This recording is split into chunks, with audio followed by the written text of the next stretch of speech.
¿Qué tal? Bienvenido y bienvenida a este análisis de un juego. En este caso vamos a ver concordancia numérica y voy a tratar de traer 2-3 herramientas que son las que me ayudaron a sacar una versión propia y voy a intentar hacerlo de lo que sea más paso a paso para que esto te inspire y que a ti también te ayude a adaptar tus propios juegos. Si no has visto concordancia numérica, te voy a dejar por aquí una tarjetita o en la caja de descripción, ahí vas a verlo. Y las campanadas. 8:25. ¿Alguien me explica por qué a las 8:25 de la mañana suena la iglesia? En fin. ¿De qué me di cuenta viendo concordancia numérica o cómo traté un poco de analizarlo?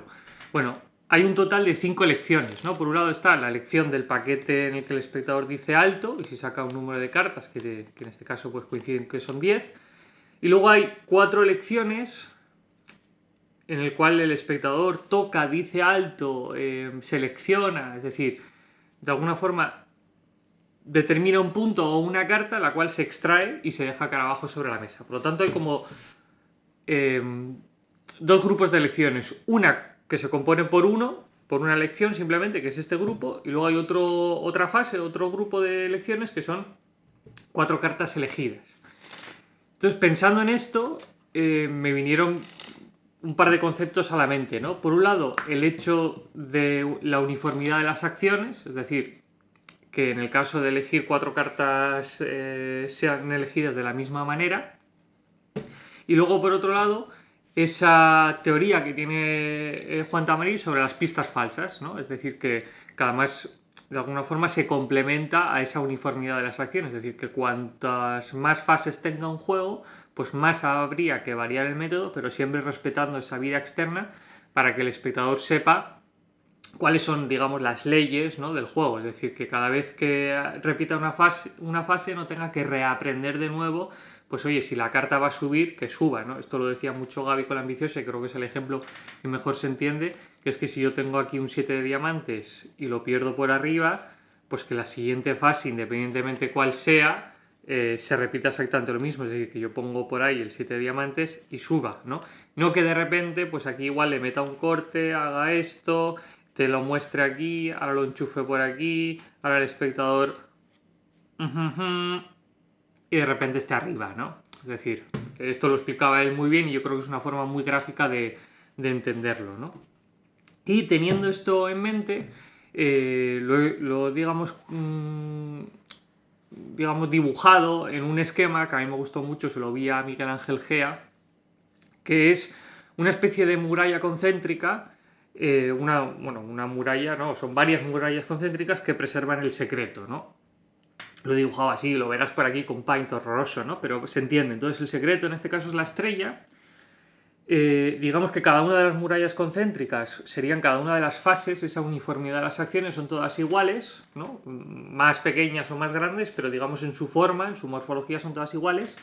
Y luego, en cambio, cada una de las murallas, cada una de las murallas concéntricas, esos círculos, la puerta la tiene en un sitio distinto. Y esa puerta representa pues ese cambio de método, ¿no? Cambias los métodos, cambias las puertas y así si alguien, los rayos que representan pues esas miradas enemigas, esos cuñados que tratan de descubrir el secreto, o consciente o inconscientemente, todo el mundo nos llama la curiosidad a la magia, de forma que pues tratamos de saber cómo se hace, ¿no? Pues tratan de entrar dentro de la muralla y claro, si les pusiésemos todas las puertas en línea hasta el secreto, pues entrarían todos así, ¿no?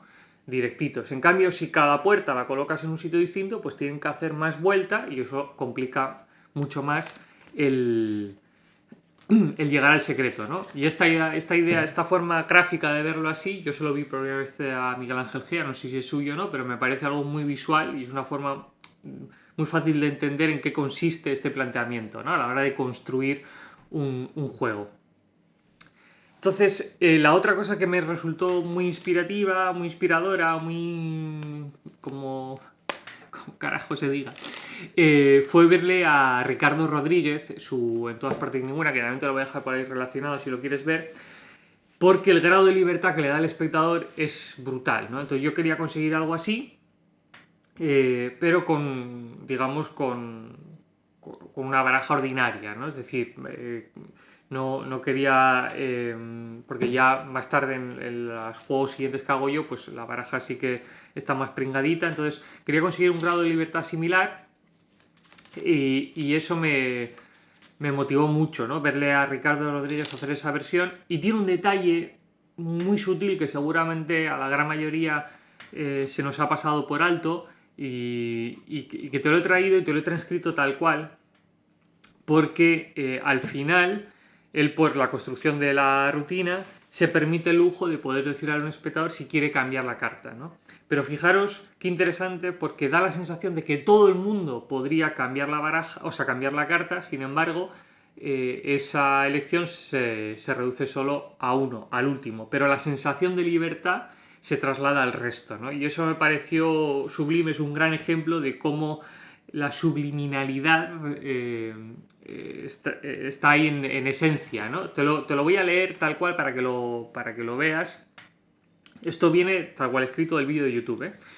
Dice: una vez que las 4 elecciones han sido dadas, ¿no? Suponte ahí están, dice una cosa importante: si quieres cambiarla, y se refiere al espectador que tiene aquí a la izquierda, si quieres cambiarla, estás a tiempo.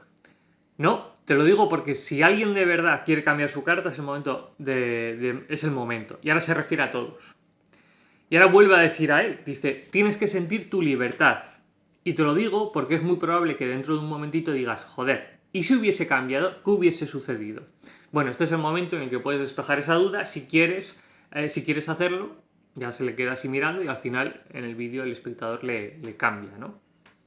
Pero fijaros qué interesante, porque se refiere a él. No te lo digo por si alguien de verdad quiere cambiar su carta, es el momento. O sea, perdón, si quieres cambiarla estás a tiempo. Y ahora dice: no, te lo digo. Y ahora se lo está diciendo a él. Sin embargo, se refiere a todos. Te lo digo porque si alguien de verdad quiere cambiar su carta, es el momento. Y ahora de nuevo, tienes que sentir tu libertad. Claro, cuando eso, yo me imagino que después que termina el juego, ¿no?, y haces hincapié y resoluciona todo el efecto, la sensación de que un espectador podía haber venido, poner la carta en medio y haber sacado otra, pues es brutal, ¿no? Entonces ese grado de libertad, en cierta manera, pues quería en lo máximo posible pues, tenerlo, ¿no?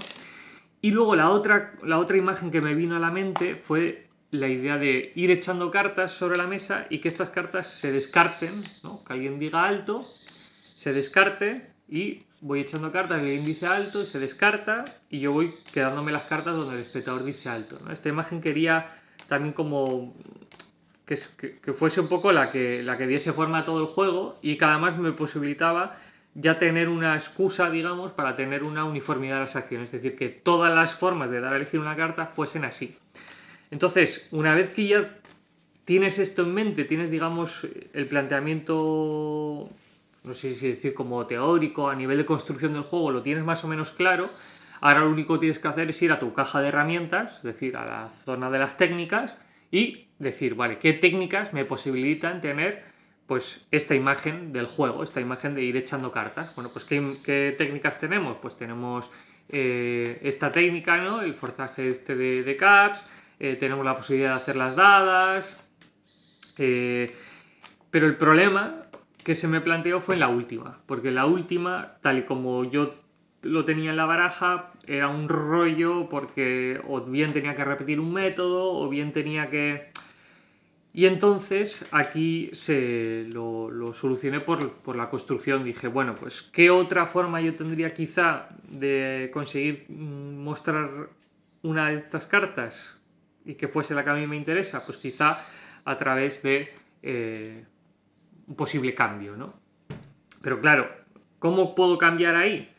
Entonces, poquito a poco, pues como tratando de, una vez que ya tengo todos los elementos así, pues trato de reconstruir al revés. Entonces digo, si esta es la imagen final, ¿cómo yo podría? Pues digo, bueno, pues podría quizá a la hora de señalar ya tener la carta que me interesa para ir volteando. Entonces, si la carta que me interesa tengo que tenerla aquí porque estoy señalando, tiene que venir de aquí, y para venir de aquí tiene que estar aquí. Entonces, ¿cómo diablos consigo poner esa carta en este grupo y que luego al contar, tiqui, tiqui, tiqui, tiqui, tiqui, tiqui, me salga esa carta en la mano, ¿no? Entonces, dije, bueno, no lo voy a solucionar a nivel técnico, pero sí que a nivel construcción me puede ayudar, pues el hecho de que ese 10 vaya viajando por la baraja como a mí me interesa, hasta que acabe en mi mano, pues de una forma un poquito más natural, orgánica, y así me permite al final, pues ir mostrando los 10, ¿no?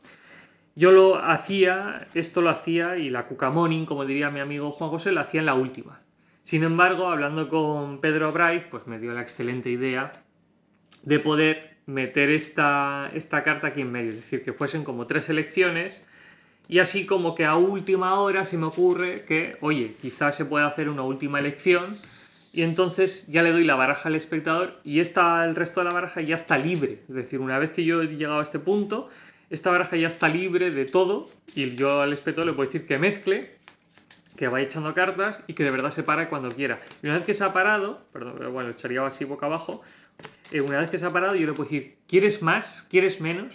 ¿Quieres echar una más? ¿Quieres echar 2 más? ¿3 más?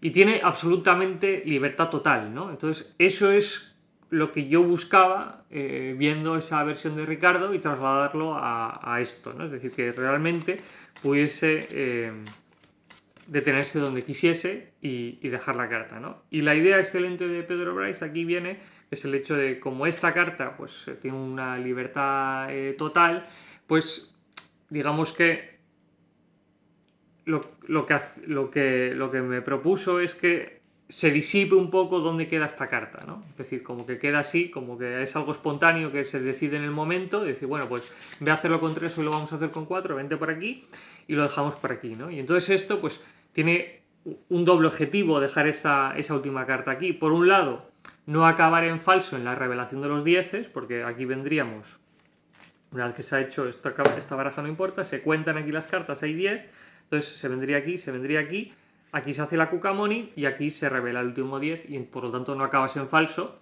porque yo hasta ahora, cuando se lo presenté a él, pues yo hacía el cambio en la última, ¿no? Entonces ahí estuvo muy bien visto, pues poder meter ahí el 10, y luego que la identificación de cuál es la última carta en su pleno grado de libertad, pues no está tan acotada que es la última, ¿no? Porque, claro, yo creo que es en la que también va a estar toda la atención, porque realmente el espectador, es decir, tiene absoluta libertad y yo creo que ahí va a estar todo el foco. En cambio, bueno, si se disipa por ahí, pues de alguna forma también contagia al resto esa libertad que tiene, ¿no?